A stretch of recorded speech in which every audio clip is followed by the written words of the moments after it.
हाँ जी दोस्तों, स्वागत है आपका आज के इस वीडियो में जिसके अंदर हम डिटेल में जानेंगे तेलुगु टाइटंस वर्सेस पुनेरी पल्टन के बीच में आज का जो कबड्डी का मैच होने वाला है उसे हम डिटेल में समझेंगे। डिटेल में जानेंगे कैसे हमें कॉम्बिनेशन क्रिएट करना है मेगा ग्रैंड लीग के अंदर, क्योंकि देखो ग्रैंड लीग अगर विन करना है तो आपको बड़े प्लेयर के ऊपर रिस्क लेना पड़ेगा, साथ ही लो सिलेक्शन वाले प्लेयर को उठाना पड़ेगा। और आज के मैच में काफ़ी ऐसे प्लेयर देखने को मिलेंगे आपको जो लो सिलेक्शन में रहेंगे, प्लेयर भी क्वालिटी वाले हैं और आज के मैच में अच्छा परफॉर्मेंस भी दे सकते हैं। क्यों दे सकते हैं उसके पीछे का रीज़न भी बताऊंगा। पहला पॉइंट तो ये देखो, पुनेरी काफ़ी अच्छा परफॉर्म कर रही है। पुणे की टीम कंटिन्यू बढ़िया परफॉर्मेंस दे रही है, तो हाईली चांसेस है 90% कॉम्बिनेशन पुणे के फेवर में ही रहने वाले।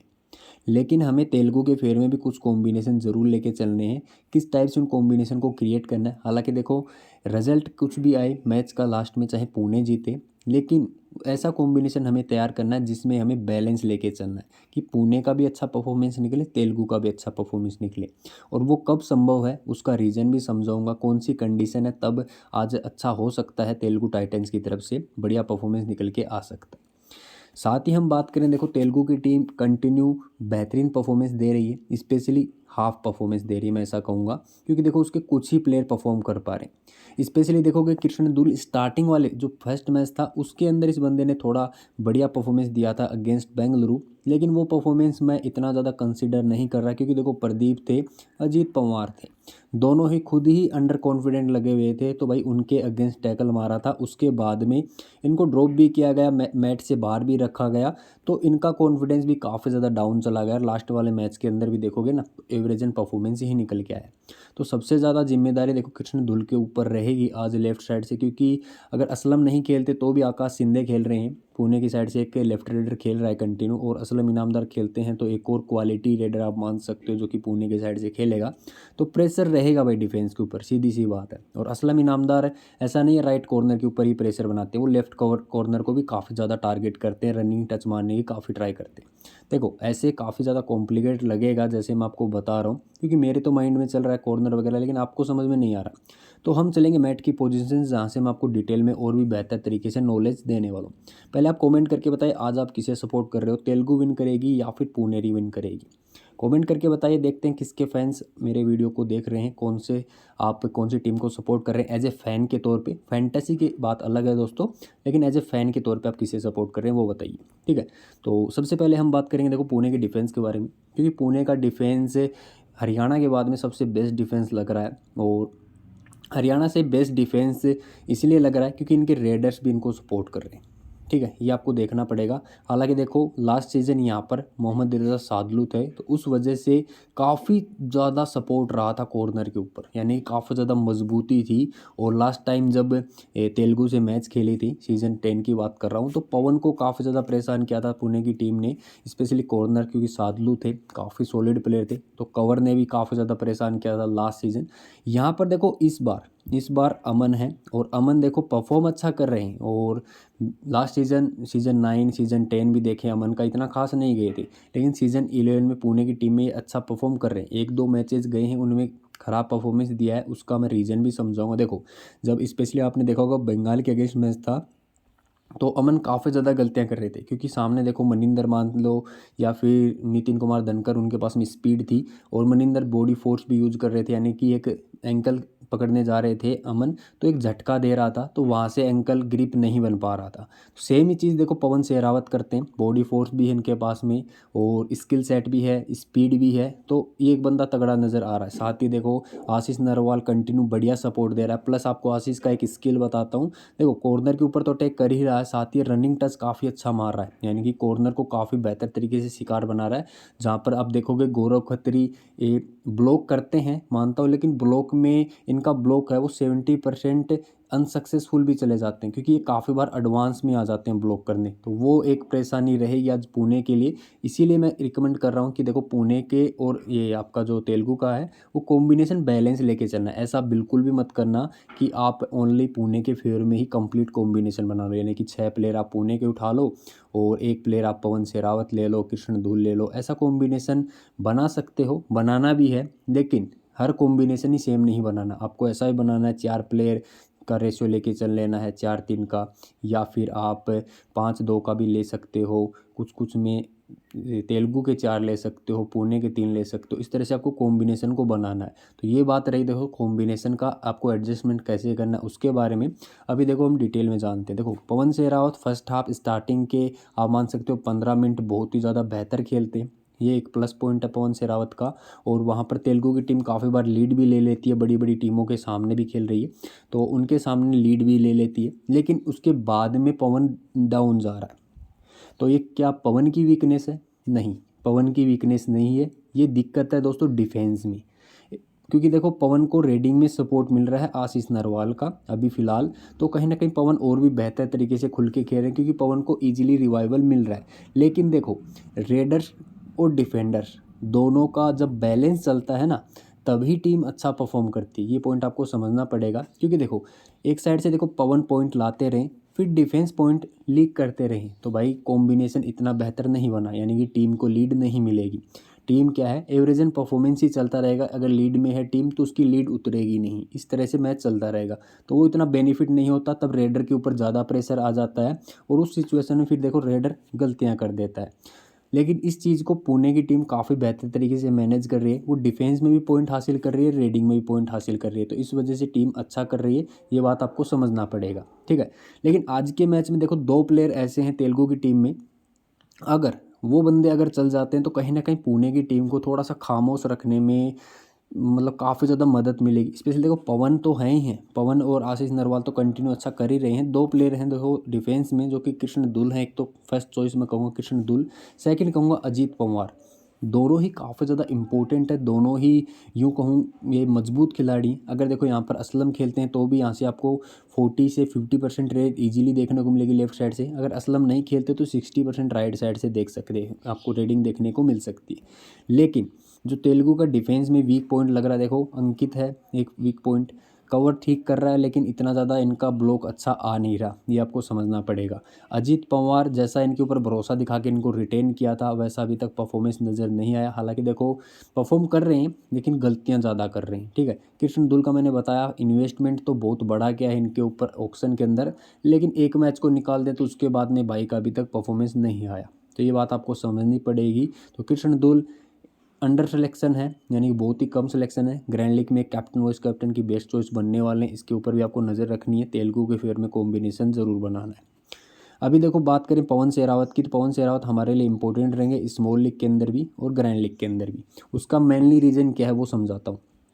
देखो पवन इंपॉर्टेंट इसलिए रहेगा क्योंकि पहला पॉइंट तो देखो पवन कंटिन्यू अच्छा कर रहा है, कॉन्फिडेंस इसका लगा हुआ है। सेकंड पॉइंट ये कि पवन को रिवाइवल जल्दी मिल रहा है। पवन जितना मैट के ऊपर रहेगा पॉइंट लाना उसके लिए कोई भी बड़ी बात नहीं रहने वाली, ये बात आप समझ लीजिए। डिफेंस सामने का बहुत ज़्यादा मजबूत भी है, फिर भी पवन पॉइंट लेके आ सकता है। तो पवन को एज ए प्लेयर के तौर पर रखना ही रखना है, ठीक है। पुणे के फेवर में कॉम्बिनेशन बना के बताऊंगा किस प्रकार से बड़े नामों में पवन को ड्रॉप करने का रिस्क ले सकते हो।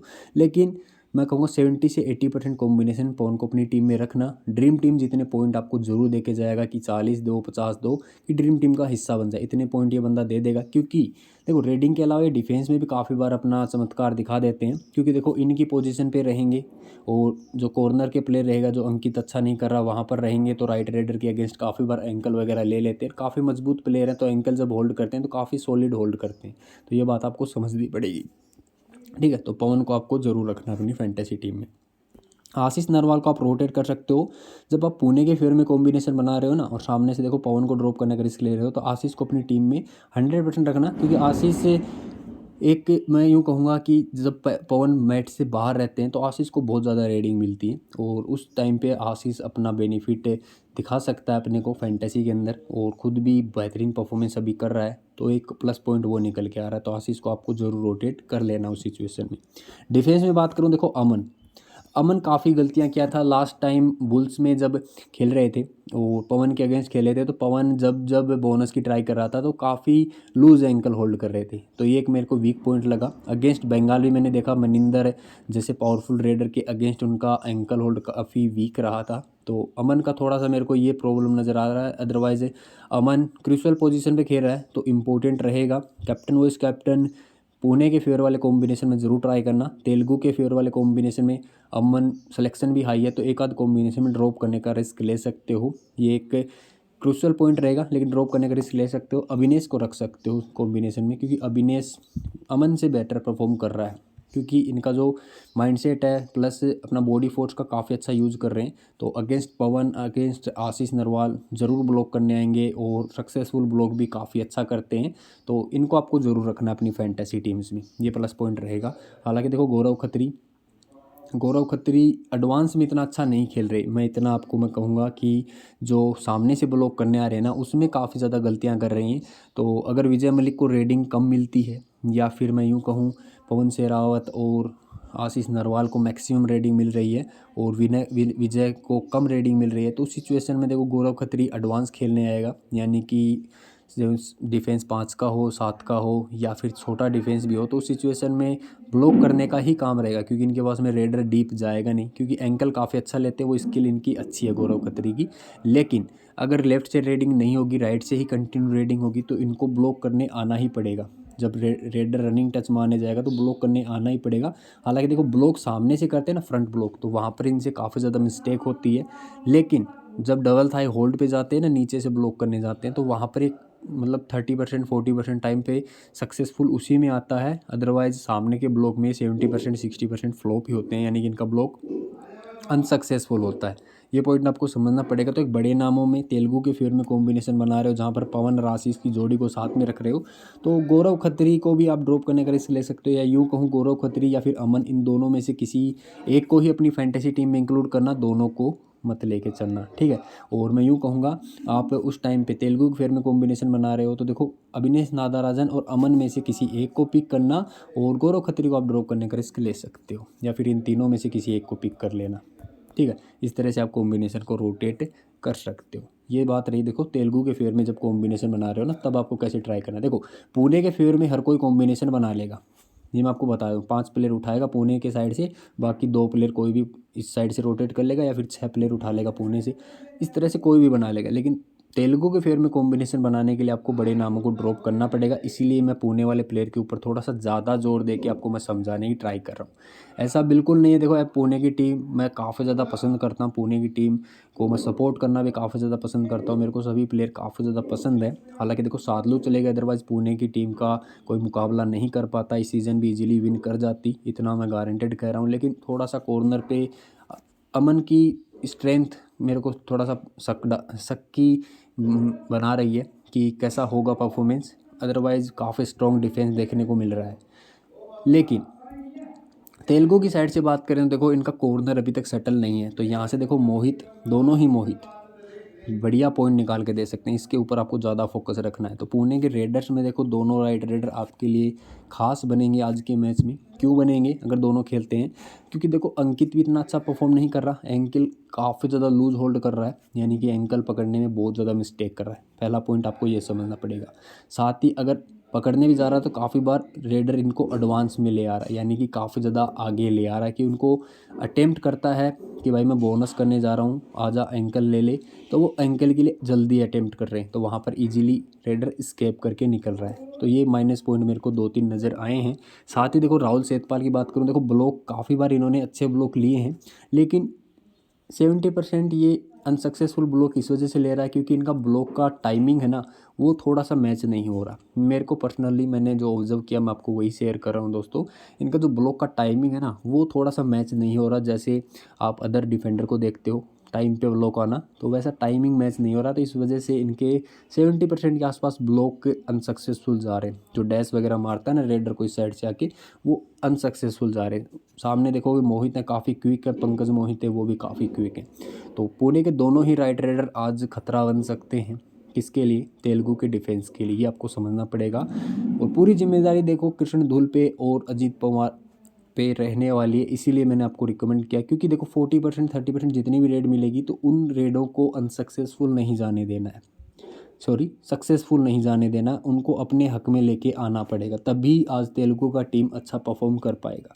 इसलिए मैंने आपको स्टार्ट में कहा था कि कृष्ण धुल और अजीत पवार इन दोनों की जिम्मेदारी आज थोड़ी सी ज़्यादा रहेगी मैट के ऊपर। स्पेशली देखो आकाश शिंदे आए या फिर असलम इनामदार आए, दोनों ही अगर रेडिंग करते हैं तो कृष्णदुल को 100% अटेम्प्ट करना ही पड़ेगा, अजीत पवार को 100% ही रोकना पड़ेगा, तभी उनके खाते में पॉइंट्स अर्जित होने वाले। या फिर काफ़ी बार आप देखा होगा पंकज मोहिते रनिंग टच काफ़ी अच्छा निकालते हैं, तो उस सिचुएशन में अजीत पवार को बैक होल्ड यानी कि पीछे की साइड से जब भी बैक दिखे तो वहाँ से उनको डैश मारना ही पड़ेगा, तभी वहीं से डिफेंस में पॉइंट आपको तेलुगु की टीम निकाल के दे सकती है। तो तेलुगु की टीम में ये 2 डिफेंडर के ऊपर ही आज मैक्सिमम जिम्मेदारी रहेगी, क्योंकि ये देखो कॉर्नर वाला प्लेयर तो अच्छा कर ही नहीं रहा। और वैसे अगर लॉजिक बेसिस देखा जाए कि भाई हाँ लॉजिकली अगर समझा जाए तो कहीं ना कहीं आप तेलुगु के फेवर में कॉम्बिनेशन बना रहे हो तो देखो अंकित आपकी टीम में रहना ही चाहिए। कॉर्नर का प्लेयर है तो सामने से आप एक ही रेडर लेके चलना, अगर अंकित अच्छा परफॉर्म करेगा तो सामने से रेडर का परफॉर्मेंस डाउन आने ही वाला है। तो अंकित को आपको ज़रूर लेके चलना है। कौन सी सिचुएशन में? जब आप तेलुगु के फेवर में कॉम्बिनेशन बना रहे हो कि भाई तेलुगु का अगर डिफेंस है वो अच्छा ही करेगा, कौन सा? कॉर्नर वाला स्पेशली प्लेयर अच्छा ही करेगा, तो सिलेक्शन भी लो है और आपको एक क्वालिटी प्लेयर देखने को मिल जाएगा। अंकित काफ़ी ज़्यादा गलतियां कर रहे हैं, यानी कि 60 टैकल अटेम्प्ट कर रहे हैं तो उनमें एक ही सक्सेसफुल हो रहा है। आप ये रेशो मान के चल सकते हो अंकित का। तो अंकित इस वजह से मैं थोड़ा सा रिकमेंड नहीं कर रहा था। अदरवाइज देखो स्मॉल लीग में नहीं रखूँगा, स्मॉल लीग में अजीत पवार कृष्णदुल में रखूँगा जितना हो सके डिफेंस के अंदर लेना है। तो ग्रैंड लीग के अंदर अंकित को रोटेट करूँगा। कौन से कॉम्बिनेशन में? जब मैं कॉम्बिनेशन बना रहा हूँ किसके फेयर में? तेलुगु के फेयर में, ठीक है, उन कॉम्बिनेशन में रोटेट करूँगा। अदरवाइज रोटेट उस सिचुएशन में करूँगा जब मेरे को क्रेडिट मैनेज करना है तब रोटेट करूँगा, अदरवाइज रोटेट तेलुगु के फेयर में कॉम्बिनेशन बनाऊंगा तब करूँगा। आई होप आपको वीडियो में जो इन्फॉर्मेशन दी वो काफ़ी पसंद आई होगी। पसंद आई है तो भाई कमेंट करके ज़रूर बता देना। बाकी आज के गिव का क्वेश्चन समझ लो, इजी क्वेश्चन है। आज के मैच में 10,000 रुपये आप भी जीत सकते हो। पवन और मोहित गोयल दोनों कितने रेड पॉइंट लाएंगे और कृष्णदुल और गौरव खत्री दोनों कितने टैकल लगाएंगे? 2 ही क्वेश्चन है, तीसरा क्वेश्चन मैंने हटा दिया। तो ज़्यादा से ज़्यादा कमेंट करके अपने क्वेश्चन का जवाब जरूर दीजिएगा। डेडलाइन से पहले आपको आंसर दे देना है। वीडियो को मस्ट लाइक कर देना भाई, इतनी मेहनत से वीडियो बना रहा हूँ। चैनल को सब्सक्राइब करके हमारे साथ जुड़ जाइए, क्योंकि धीरे धीरे यहाँ पर मैं क्रिकेट की वीडियोज़ भी लेके आने वाला हूँ। थोड़ा सा टाइम मैनेज हो जाए बस। अभी डायरेक्ट बात करते हैं टीम कॉम्बिनेशन के बारे में। तो बात करें कॉम्बिनेशन की, तो पहला कॉम्बिनेशन देखो पुणे के फेयर में। पुणे का कॉम्बिनेशन बनाने आपको कोई भी दिक्कत नहीं आएगी। आप इसमें एक रोटेशन और भी कर सकते हो। देखो अजीत पवार के बदले आप कोई भी डिफेंडर ले सकते हो, कृष्णदुल को भी ले सकते हो, या फिर पुणे का डिफेंडर संकेत सावंत को भी उठा सकते हो, कोई भी प्रॉब्लम नहीं है। या फिर एक और रेडर लेना चाहते हो आकाश शिंदे, तो उसे भी आप रोटेट कर सकते हो, क्योंकि पुणे कैसे रेडिंग करवा रही है वो हर रेडर को मौका दे रही है। यानी कि पंकज को भी मौका मिलेगा 40% 30% रेड करने का, मोहित गोहित को भी 40% के आसपास रेडिंग करने का मौका मिलेगा, 20-30% के आसपास आकाश शिंदे को भी मौका मिलने वाला है। तो इस तरह से रेशो रखती है तो सभी रेडर्स को प्रॉपर मौका मिलता है। तो आप आकाश शिंदे को भी इस कॉम्बिनेशन में ले सकते हो, संकेत सावंत को भी ले सकते हो। तो इस तरह से आपका कॉम्बिनेशन बैलेंस हो जाएगा। कैप्टन वाइस कैप्टन में देखो अमन और अविनेश नागराजन दोनों ही काफ़ी ज़्यादा इंपॉर्टेंट रहेंगे। अगर डिफेंस में अच्छा करेगी टीम तो इनके खाते में ज़्यादा से ज़्यादा पॉइंट रहने वाले हैं। अगर डिफेंस खराब परफॉर्मेंस देगी तो फिर भाई कोई भी पॉइंट निकाल सकता है, आपको समझना पड़ेगा। फिर देखो सेकंड कॉम्बिनेशन तेलुगु के फेयर में, जिसके अंदर आप देखोगे पवन को कैप्टनसी दी है। वॉइस कैप्टन देखो मैंने मोहित को दिया है। आप रखना चाहो देखो कृष्णदुल को भी दे सकते हो, अजीत पवार को भी दे सकते हो, लेकिन अजीत का इतना नहीं कहूँगा, कृष्णदुल को दे सकते हो देना चाहो तो, क्योंकि लेफ्ट से रेडिंग होने वाली है। अगर कृष्ण अच्छा करेंगे तभी आज का मैच तेलुगु के फेयर में आएगा। अंकित जागलान पोजीशन क्रूशियल है, लेकिन इतना ज़्यादा भरोसा नहीं है कि कैप्टन वॉइस कैप्टन बना दूं। थोड़ा सा डाउट में हूँ, इसीलिए वॉइस कैप्टन मोहित के साथ में गया हूँ कि पुणे का टीम ऐसा नहीं है कि वन साइडेड हारने वाला है।